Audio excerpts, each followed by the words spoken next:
Et l'extrême droite, qui a battu une large partie de son identité politique sur l'antisystème et le tous pourri, réussit la prouesse d'être quasiment en tête du podium de la corruption sans même avoir accédé au pouvoir depuis la collaboration. Le summum de l'hypocrisie. Louis Alliot, condamné à 18 mois de prison, 8 000 € d'amende, 3 ans d'inéligibilité pour détournement de fonds publics. Encore hier, sa mairie était de nouveau perquisitionnée pour des marchés publics irréguliers. Bruno Gollnisch, ancien député du RN, condamné à 3 ans de prison, 50 000 € d'amende, 5 ans d'inéligibilité pour détournement de fonds publics. Pardon, monsieur Sauty, c'est votre niche. J'aurais dû commencer par vous, mais avec vous, on s'y perd un peu dans les affaires. Tantôt, vous magouillez dans les Alpes-Maritimes pour faire payer vos frais et le salaire de vos collaborateurs par votre département, puis vous êtes visé par une enquête pour détournement de fonds publics parce que vous grattez des places de parking gratuites dans le port de Nice. C'est vrai qu'avec seulement 10 000 € net d'indemnité par mois en tant que questeur de l'Assemblée, on est sans doute à l'euro près.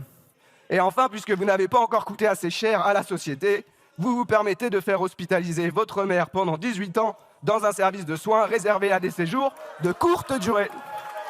Coût estimé pour la sécurité sociale, 500 000 €. Mais c'est pas grave, c'est Nicolas qui paye. Pour conclure avec les bancs de l'extrême droite, nous avons bien sûr Monsieur Odoul, condamné à 8 mois de prison avec sursis et à 1 an d'inéligibilité. Et bien sûr, et surtout, l'héritière du parti familial, Madame Le Pen, championne toute catégorie du détournement de fonds publics. Cette même extrême droite, si prompte à dénoncer un soi-disant laxisme des juges, au lieu de prendre le sujet de la corruption à bras-le-corps, préfère organiser sciemment l'impunité. Incapable de faire amende honorable et de reconnaître ses torts, même les plus évidents, il et elle tentent de modifier la loi pour pouvoir se représenter et continuer leur combine. Et c'est bien la raison pour laquelle l'inéligibilité de Marine Le Pen a été assortie d'une peine d'exécution provisoire, prévenir de nouveaux détournements.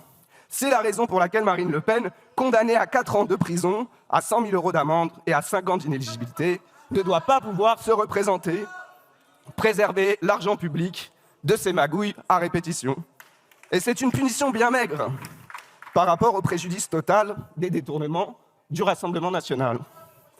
4,6 millions € pour la seule affaire des parlements fictifs, des assistants parlementaires fictifs. Collègues, vous l'avez compris, nous n'organiserons pas avec vous l'impunité des élus dont la probité fait défaut. Peut-être devrez-vous chercher longtemps, il vous reste 2 ans, mais votre famille politique devra, comme toutes les autres d'ailleurs, présenter un ou une candidate éligible. Faites-vous confiance, collègues, vous trouverez bien quelqu'un d'intègre dans vos rangs.